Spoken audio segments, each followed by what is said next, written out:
ताकि आपको डिटेल से इसकी प्रैक्टिस भी करवाई जाए। तो जो हमारा लेक्चर नंबर 1 होगा उसमें हम कॉन्सेप्ट देखेंगे इलेक्ट्रिक करंट का, करंट होता क्या है जनरल। इसके अलावा 2 टर्म्स हैं, कन्वेंशनल करंट और इलेक्ट्रॉनिक करंट, इसके दरमियान डिफरेंस देखेंगे, current flow through metallic conductor देखेंगे, फिर ओम्स लॉ देखेंगे और लास्ट में उनकी प्रैक्टिस एमसीक्यूज करेंगे। Today we are going to start the unit 10 which is current electricity. और इसके जो कंटेंट्स हैं आपको नजर आ रहे हैं, करंट है, Ohm's law, series and parallel combination है, रेजिस्टेंस एंड रेजिस्टिविटी है, फिर पोटेंशियल डिफरेंस एंड ईएमएफ है, पावर डिसिपेशन रेजिस्टर है, किरचॉफ लॉज हैं और पोटेंशियोमीटर है। सो स्टूडेंट जो यूनिट 13 है करंट इलेक्ट्रिसिटी, जो आपका यूनिट 10 है यूएचएस के सिलेबस कंटेंट के मुताबिक, ये सर्किट्स को सॉल्व करने से रिलेटेड बड़ा ही इंपॉर्टेंट चैप्टर है। व्हेन आई से solving a circuit it means के किसी सर्किट की किसी रजिस्टर का की अननोन रेजिस्टेंस मालूम करना या उसके अक्रॉस पोटेंशियल डिफरेंस मेजर करना या करंट को मेजर करना फॉर एग्जांपल। तो ये जो चैप्टर है ये टेक्निकल है और it requires lots of MCQs practice. तो आई होप कि मैं जो आपको यहाँ पे करवाऊंगा लेक्चर में, तो वो आप शाम को लाजमी तौर पर उसको अच्छे तरीके से उससे रिलेटेड एमसीक्यूज की प्रैक्टिस भी कीजिएगा। So let's start the discussion of this unit with the definition of current. So अगर आप करंट की डेफिनेशन करें तो हम कहेंगे कि it is the time rate of flow of charge. In fact हम ये जो चार्ज है हमारे पास, ये हमारे पास नेट चार्ज है, बिकॉज के अगर आपके पास ये एक कंडक्टर है तो विदाउट दी बैटरी अगर लेट्स से 50 इलेक्ट्रॉन्स जो है वो इस तरफ से इस तरफ आ रहे हैं और 50 इलेक्ट्रॉन्स इस तरफ से इस तरफ आ रहे हैं, तो यहाँ पर जो नेट चार्ज है उसका फ्लो क्या है, 0 है। हाँ, अगर आपके पास यहाँ पर इस तरफ 50 इलेक्ट्रॉन्स जा रहे हैं और इस तरफ 50 प्रोटॉन्स आ रहे हैं, तो अब आपके पास जो नेट चार्ज है वो 100 E है। तो यहाँ पर जो चार्ज है basically it's a net charge. So current को बाय डेफिनेशन अगर आप देखें तो हम इसको लिखते हैं Q/T, और फिर हम इसी एक फॉर्मूले को डिफरेंट सिचुएशन के मुताबिक फिर हम चेंज भी कर सकते हैं। फॉर एग्जांपल आप जानते हैं कि Q जो है वो NE के बराबर होता है क्वांटाइजेशन ऑफ चार्ज के मुताबिक, राइट। सो यहाँ से हम इसी फॉर्मूले को अगर वो कोई number of charge carrier circle में मूव कर रहे हैं तो 1/T की जगह टाइम पीरियड लिख लेंगे, इंटू NE लिख सकते हैं, तो यह आ जाएगा NFE। और अगर आपके पास एक इलेक्ट्रॉन मूव कर रहा है तो N is 1, सो फिर आपके पास फॉर्मूला क्या आ जाएगा, FE। So from this equation you can see कि current is directly proportional to the number of charges. जितने चार्जेस ज़्यादा फ्लो करेंगे तो उतना हमारे पास जो करंट है वो ज़्यादा फ्लो करेगा। अब मेरा आपसे एक क्वेश्चन है, और क्वेश्चन ये है कि मुझे बताइए कि क्या 50 कूलम चार्ज ज़्यादा करंट कॉज करेगा या 10 कूलम चार्ज ज़्यादा करंट कॉज करेगा। सो अगर आपका आंसर 50 कूलम है तो ज़रूरी नहीं है, क्योंकि करंट जो है it's a ratio of charge flow divided by the time taken. हो सकता है कि 50 कूलम वाला चार्ज जो है वो 10 सेकंड में फ्लो करे तो करंट 5 एम्पेयर आए, जबकि जो 10 कूलम चार्ज है वो सिर्फ 1 सेकंड में फ्लो करे तो जो आपके पास यहाँ करंट आए वो 10 एम्पेयर आए। सो मीन्स टू से कि जो कम चार्जेस हैं, कम चार्ज है, वो भी ज़्यादा करंट का बाइस बन सकता है, because it is the rate at which the charges are flowing, the time rate at which the charges are flowing. So current की ये डेफिनेशन से आपको एक तो डिफरेंट फॉर्मूलाज मिल गए जो कि आप न्यूमेरिकल सॉल्व करने के लिए कर सकते हैं, और दूसरा आपको पता लग गया कि कम चार्ज भी जो है वो ज़्यादा करंट का बाइस बन सकता है। सो जब आप ये चैप्टर पढ़ते हैं डियर स्टूडेंट्स, जब आप ये चैप्टर पढ़ते हैं तो आप जो है वो 2 डिफरेंट टर्मिनोलॉजीज के बारे में पढ़ते हैं, और वो है इलेक्ट्रॉनिक करंट और कन्वेंशनल करंट। सो हमें इन दोनों के बारे में पता होना चाहिए कि इलेक्ट्रॉनिक करंट और कन्वेंशनल करंट में डिफरेंस क्या है। So if you look at the comparison, suppose यहाँ हम लिख देते हैं जी कि वी हैव इलेक्ट्रॉनिक करंट, और यहाँ जो है वो हम लिख देते हैं conventional current. So suppose we have this piece of conductor connected with the battery, इधर भी और हमारे पास जो है वो इधर भी। जो इलेक्ट्रॉनिक करंट है ये फ्लो करता है ड्यू टू इलेक्ट्रॉन्स, जबकि जो कन्वेंशनल करंट है ये फ्लो करता है due to positive charges, because electron की डिस्कवरी से पहले ये कंसीडर किया जाता था कि जो करंट है वो पॉजिटिव चार्ज की वजह से बहता है, इनके प्रोटॉन आप कंसीडर कर लीजिए। तो बिकॉज चार्ज ऑन प्रोटॉन और इलेक्ट्रॉन आर सेम, तो जब हमें पता लगा करंट जो है वो कंडक्टर्स में स्पेशली फ्री इलेक्ट्रॉन्स की वजह से फ्लो करता है, तो बिकॉज चार्ज ऑन इलेक्ट्रॉन और प्रोटॉन सेम था, तो जो इफेक्ट है करंट का, देखिए करंट क्या होता है, करंट इज Q/T और NE/T। तो E on इलेक्ट्रॉन और proton is same, so the effect of current for both the conventional and electronic current is same. तो इसलिए हमने इस टर्मिनोलॉजी को अभी तक खत्म नहीं किया। तो एनीवेज आप देख सकते हैं कि बैटरी के लिहाज से ये वाला कंडक्टर का एंड पॉजिटिव होगा और ये वाला एंड नेगेटिव होगा। This is the direction of electric field, और यहाँ पर भी this is the direction of electric field, so this is the direction of E, right. So electronic current flows due to free electrons. तो अब अगर आप देखें जो इलेक्ट्रॉन्स हैं वो तो बैटरी की पॉजिटिव टर्मिनल की तरफ जाएंगे, इट मीन्स कि जो इलेक्ट्रॉनिक करंट होगा वो against the direction of electric field flow करेगा। लाइक कंडक्टर्स में जो करंट है वो फ्री इलेक्ट्रॉन की वजह से फ्लो करता है, तो जो इलेक्ट्रॉनिक करंट होगा वो इलेक्ट्रिक फील्ड की डायरेक्शन के अगेंस्ट जाएगा, यानी कि towards the positive terminal of the conductor. So it flows, its direction is against the direction of E। जबकि जो कन्वेंशनल करंट है, जो पॉजिटिव चार्जेस हैं वो वैसे भी मूव करेंगे towards the negative terminal of the conductor. So जो कन्वेंशनल करंट है उसकी जो डायरेक्शन है वो होगी in the direction of E, वो इलेक्ट्रिक फील्ड की डायरेक्शन में ही होगी। उसके बाद देखिए कि जो इलेक्ट्रॉनिक करंट है वो किस तरह से किस तरफ फ्लो कर रहा है, वो यहाँ से आता हुआ कंडक्टर के अंदर, बैटरी के अंदर से किस तरफ जा रहा है, पॉजिटिव से नेगेटिव जा रहा है विद इन द बैटरी। तो ये बात आपने बड़ी ख्याल रखना है इसका कि विद इन द बैटरी जो कन्वेंशनल करंट है वो बैटरी के पॉजिटिव से नेगेटिव की तरफ जाता है, और ये देखिए जो इलेक्ट्रॉनिक करंट, और जो कन्वेंशनल करंट है वो विद इन द बैटरी जो है वो किस तरफ से किस तरफ जाएगा, वो नेगेटिव टू पॉजिटिव जाएगा। पॉजिटिव टू नेगेटिव, वैसे तो पॉजिटिव टू नेगेटिव डायरेक्शन होती है ना इलेक्ट्रिक फील्ड की, लेकिन विद इन द बैटरी ये पॉजिटिव से नेगेटिव जाएगा इलेक्ट्रॉनिक करंट जो है, और जो कन्वेंशनल करंट है वो with in the battery negative से पॉजिटिव जाएगा। और बाकी इन दोनों के जो इफेक्ट्स हैं वो सेम है। फॉर एग्जांपल अगर आप हीटिंग इफेक्ट देखें, like H is equal to I square RT, because दोनों का करंट 50 प्रोटॉन उतना ही करंट कॉज करते हैं जितना 50 इलेक्ट्रॉन करंट कॉज करते हैं, तो दैट इज व्हाई इनका heating effect for example same होगा। So this is the brief comparison between electronic current and conventional current. और जब आप इन दोनों करंट्स को पढ़ेंगे तो आपको समझ आ जाना चाहिए, क्योंकि मोस्टली अगर आपको करंट की डायरेक्शन का ना बताया गया हो तो we take the direction of conventional current, यानी कि in the direction of electric field flow करता है, और बैटरी के अंदर से जब बोलेंगे तो नेगेटिव से positive. But if it is stated कि the current flowing is because of the flow of electrons, तो फिर आप इलेक्ट्रॉनिक करंट की ये कन्वेंशन को भी याद रखिएगा। So students, different type of substances में करंट डिफरेंट कॉजेस होती हैं उसकी। फॉर एग्जांपल जो मेटालिक कंडक्टर्स होते हैं उनमें करंट फ्री इलेक्ट्रॉन्स की वजह से फ्लो करता है, जो लिक्विड्स होते हैं उनमें पॉजिटिव और नेगेटिव आयंस की वजह से फ्लो करता है, और जो गैसेज होती हैं उसमें आयंस और इलेक्ट्रॉन्स की वजह से फ्लो करता है। तो अब हम जो है आज का जो सबसे मेन इंपॉर्टेंट टॉपिक है that is current flow through metallic conductors, ये पढ़ेंगे। सो मेटालिक कंडक्टर्स में मोस्टली क्या होता है जी, मेटालिक बॉन्डिंग होती है, और मेटालिक बॉन्डिंग का मतलब ये है कि these are the positive ions, these are the free electrons. Metallic conductor जो है वो क्रिस्टलाइन फॉर्म में अरेंज हैं, तो ये पड़े हुए हैं एटम्स, ये आयंस, और they do vibrate about their mean position, वो अपनी मीन पोजीशन के इर्द गिर्द वाइब्रेट करते हैं। और जो इलेक्ट्रॉन्स हैं, ये जो फ्री इलेक्ट्रॉन्स हैं, ये रैंडमली मूव करते हैं। For example if you talk about sodium के पहले शेल में 2 इलेक्ट्रॉन हैं, दूसरे शेल में 8 इलेक्ट्रॉन्स हैं, और तीसरे शेल में 1 इलेक्ट्रॉन है। अब ये जो शेल्स हैं जिनके ऑक्टेट कंप्लीट है, जिनके शेल्स कंप्लीट हैं इलेक्ट्रॉन्स की तादाद के लिहाज से, उस पार्ट ऑफ द एटम को हम क्या बोलते हैं, उसको हम बोलते हैं core. And remember, core electrons do not take part in carrying current. Core electrons का कोई ताल्लुक नहीं होता करंट फ्लो करने पे। रूम टेम्परेचर जो अवेलेबल होता है, रूम टेम्परेचर पे जो हीट एनर्जी अवेलेबल होती है उसी को एब्जॉर्ब करके ये वैलेंस शेल वाला इलेक्ट्रॉन फ्री हो जाता है। So this whole thing will become a positive ion, और ये इलेक्ट्रॉन पे आ गया। जो करंट है वो इस इलेक्ट्रॉन की खासियत है जो कि फ्री इलेक्ट्रॉन है। तो current is the characteristic of the free electron, not the core electrons, right? So these atoms do vibrate about their mean position, and from where they get energy, they get heat energy available at room temperature. So if temperature can be somehow made to 0 kelvin और absolute 0, then these atoms do not vibrate at all. Not only these atoms vibrate about their mean position, बल्कि जो electron है ये भी जो है वो random velocity से मूव करते हैं, और ये जो रैंडम वेलोसिटी होती है ये several hundred kilometers per second. And once again, the basic reason of the movement of the random movement of the electron is the heat energy available at the room temperature. So अगर आप उस room temperature पर जो available heat energy है उनको अगर आप उसको रिड्यूस कर देंगे तो फिर क्या होगा, इनके एम्पलीट्यूड ऑफ वाइब्रेशन भी कम होगा, और इनकी जो रैंडम मोशन है उसकी वैल्यू भी, उसकी स्पीड भी कम होगी, राइट? सो अब जब ये रैंडमली मूव करेंगे तो इलेक्ट्रॉन से भी टकराएंगे, और इलेक्ट्रॉन आयन से भी टकराएंगे, जो कि रेजिस्टेंस का बाइस बनते हैं।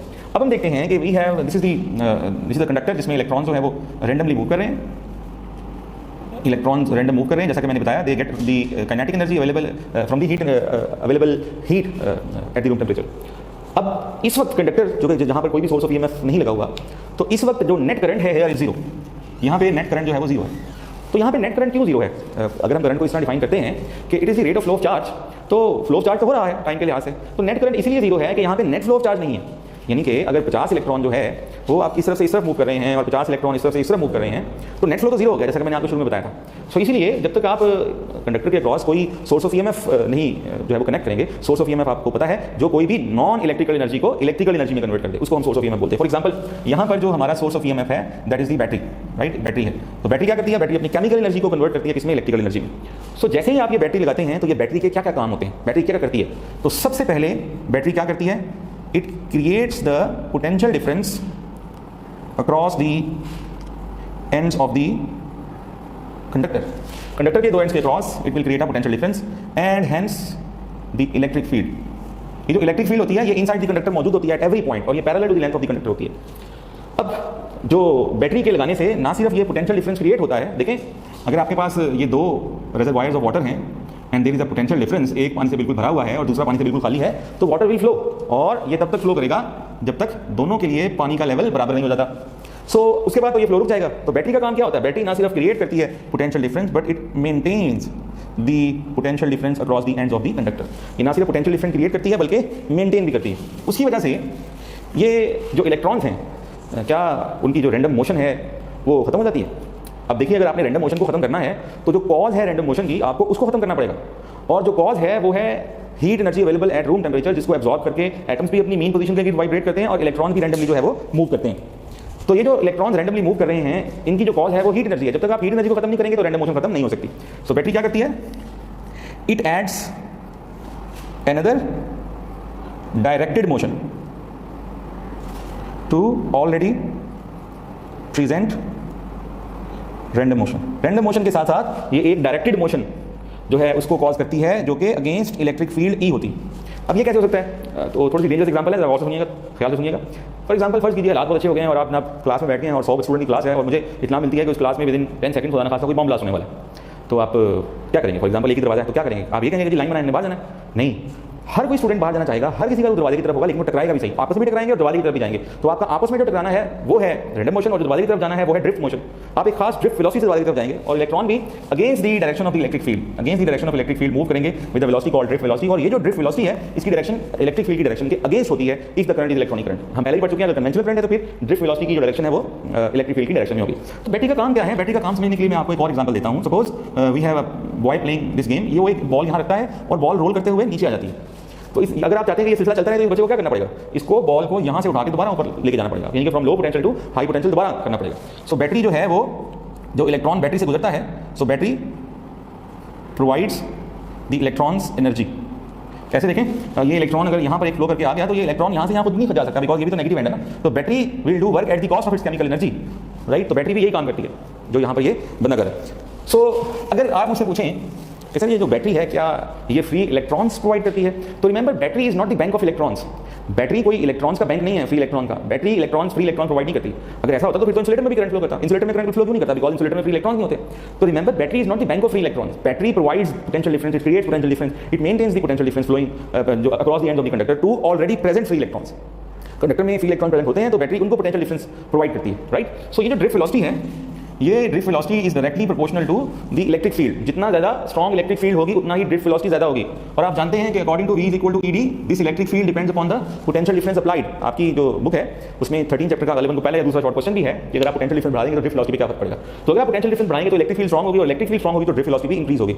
आप जानते हैं कि साइन ऑफ प्रोपोर्शनलिटी को खत्म करने के लिए हमें कोई ना कोई कांस्टेंट लगाना पड़ता है। तो यहाँ पर जो कांस्टेंट है उसको हम मोबिलिटी बोलते हैं और ये जो मोबिलिटी है it is what it is the ratio of drift velocity to the electric field. So आप जो है इसके यूनिट यहाँ से निकाल भी सकते हैं, न्यूटन को आप लिख सकते हैं किलोग्राम मीटर पर सेकंड स्क्वायर। सो आप यहाँ से मोबिलिटी के यूनिट्स भी निकाल सकते हैं। कूलम को आप लिख दीजिए ampere second. So you can write the units of mobility in terms of base unit. तो ये ड्रिफ्ट वेलोसिटी का एक और एक्सप्रेशन आपको चैप्टर नंबर 14 में मिलेगा। तो चैप्टर नंबर 14 पढ़ते हैं आप और इसमें एक आर्टिकल होता है force on a moving charge in a magnetic field. तो उसमें जो करंट होता है उसको आप लिखते हैं NaEVD। Here n is the number of charge carriers, A is the cross sectional area, E is the charge on one electron and VD is drift velocity। तो यहाँ से आप देख सकते हैं कि जो ड्रिफ्ट वेलोसिटी है वो करंट के प्रोपोर्शनल है। तो अगर आप बैटरी ज़्यादा वोल्टेज की लगाएंगे तो इलेक्ट्रिक फील्ड स्ट्रॉन्ग होगी, इलेक्ट्रिक फील्ड स्ट्रॉन्ग होगी तो ड्रिफ्ट वेलोसिटी में भी इजाफा होगा। और ये जो ड्रिफ्ट वेलोसिटी होती है it is the order of 10⁻³ metre पर सेकंड, राइट। तो ये ड्रिफ्ट वेलोसिटी सिर्फ तभी क्रिएट हो सकती है जब आप कंडक्टर के दो एंड्स को पोटेंशियल डिफरेंस जो है वो प्रोवाइड करेंगे। सो this is the complete story how the current flow through the conductor. और इसमें अब देखिए आपने बैटरी के वोल्टेज चेंज नहीं किया है, आपने क्या चेंज किया है? आपने टेम्परेचर चेंज किया है। आप टेम्परेचर को बढ़ाते जाएंगे तो क्या होगा? इलेक्ट्रॉन्स की आपस में कोलिजन्स भी बढ़ती जाएंगी। और ये जो देखिए टेम्परेचर बढ़ाने से क्या होता है? जब आप टेम्परेचर को बढ़ाते हैं तो ये फर्ज कीजिए एक एटम है और ये इस तरह अपनी मीन पोजीशन के पहले वाइब्रेट कर रहा था और ये एक इलेक्ट्रॉन जा रहा था। अब इसका जो क्रॉस सेक्शनल एरिया बन रहा है, अगर आप चाहते हैं रेजिस्टेंस क्रिएट ना हो, हिंड्रेंस क्रिएट ना हो, तो इलेक्ट्रॉन को इससे बच के जाना है। अब अगर आप टेम्परेचर बढ़ा देते हो तो क्या होता है? जो एम्पलीट्यूड ऑफ वाइब्रेशन है ऑफ द एटम वो बढ़ जाता है और उसके बढ़ने से क्या होता है? Now it will be difficult for electrons to avoid. तो हिंड्रेंस बढ़ जाएगी, रेजिस्टेंस बढ़ जाएगी। इसलिए अगर आप टेम्परेचर बढ़ाएंगे तो cross sectional area of the vibration of the atom बढ़ेगा, रेजिस्टेंस के चांसेस बढ़ जाएंगे, रेजिस्टेंस ज़्यादा हो जाएगी, रेजिस्टिविटी ज़्यादा हो जाएगी, कंडक्टेंस कम हो जाएगी और कंडक्टिविटी भी जो है वो कम हो जाएगी, right. So this was the complete procedure through which current flow through the metallic conductors. अब जो ओहम्स लॉ हम पढ़ेंगे अभी वो कंडक्टर के दो एंड्स के क्रॉस जो पोटेंशियल डिफरेंस है और जो कंडक्टर के अंदर से बहने वाला करंट है उसके दरमियान रिलेशन को हमें जस्टिफाई करेगा ओहम्स लॉ। तो ओहम्स लॉ से जो क्वेश्चन आते हैं वो मोस्टली ग्राफिकल भी आते हैं और थ्योरेटिकल भी आते हैं, तो हम इसको भी जरा डिटेल से देखेंगे। So if you start Ohm's law, तो ओहम्स लॉ जैसा कि मैंने बताया कि ये एक रिलेशन है to the potential difference applied across the end of the conductor to the current flowing through it. So before we start Ohm's law हम उसको एक और तरीके से भी समझते हैं। देखिए अगर मैंने यहाँ एक बॉल रखा है तो that ball can not move. अगर मैं इसको थोड़ा सा इंक्लाइन कर दूं तो इट विल मूव, अगर मैं और इंक्लाइन कर दूं तो it will move even faster. यानी कि अगर यहाँ दो एंड्स के क्रॉस कोई ग्रेविटेशनल पोटेंशियल डिफरेंस नहीं था तो बॉल मूव नहीं कर रही थी। यहाँ पे ग्रेविटेशनल पोटेंशियल डिफरेंस बढ़ा तो बॉल ने मूव करना शुरू किया। यहाँ पर वो ग्रेविटेशनल पोटेंशियल डिफरेंस और ज़्यादा है तो बॉल के मूव करने की स्पीड और ज़्यादा होगी। अब जरा इस तरफ तो when you state ohm's law, सबसे पहले हम देखते हैं let us suppose we have this conductor, right जी। सो कंडक्टर का करंट मेजर करने के लिए वी नीड एमीटर और ये एक बैटरी लगी हुई है, we have a variable battery over here और इसके दो एंड्स के क्रॉस पोटेंशियल डिफरेंस मेजर करने के लिए we need a voltmeter और ये इलेक्ट्रॉन्स रैंडमली मूव कर रहे हैं। तो according to ohm's law the current flowing through the conductor is directly proportional to the potential difference applied across the ends of the conductor. जितना ज़्यादा potential difference होगा conductor के एंड्स के across तो उतना ही ज़्यादा करंट फ्लो करेगा। सो आप जानते हैं कि साइन ऑफ प्रोपोर्शनलिटी खत्म करने के लिए वी नीड अ कांस्टेंट, और यहाँ पे जो कांस्टेंट होता है दैट इज जी, जिसको आप कंडक्टेंस बोलते हैं। Now this conductance is basically the reciprocal of resistance, तो I is equal to 1/r into V, and from here we get V is equal to IR। So ये है exact derivation ohms law की। अच्छा, कुछ books में ऐसे भी लिखा हुआ है और वो इंटरनेशनल बुक्स में लिखा हुआ है V is directly proportional to I, so V is equal to some constant and I, and so V is equal to RI और V is equal to IR। So किसी भी तरीके से आप ओम्स लॉ को स्टेट कर सकते हैं। ये टेक्निकली ज़्यादा बेस्ट इसलिए है कि current is dependent on the applied potential difference applied across the end of the conductor.